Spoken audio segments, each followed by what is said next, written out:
এদিকে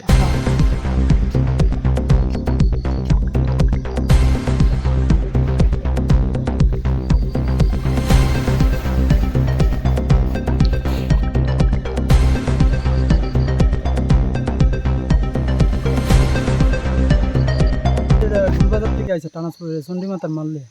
আচ্ছা আমরা নিজের গাড়ি মতো ইউ বলছি রে গাড়ি কাটতে হয় না ফিরে গেছে ফিরে গেলে আমার ড্রাইভার আমার ফোন করছে আমার বাড়ি গনি আমার গাড়ি নিয়ে আসছে এই আইসিরা মাল পাটি লইতে আছে গাড়ি এমনি কেউই ব্যথা পাইছে না ড্রাইভার অসুস্থ আছে ড্রাইভার সিঙ্গেল আছিল গাড়ি কোন জায়গা এটা বিশালগড় বাইপাস গাড়িটা করতে কই যেতে আসলো এটা গুলবাজার থেকে অমরপুর চাইলে কি আসলো গাড়িতে ট্রান্সপোর্টের মাল বাজে মাল ট্রান্সপোর্টার হ্যাঁ চন্ডিমাতা কেউ আহত হয়েছে না না না কিছু না পুলিশ আইছে হ্যাঁ আইসে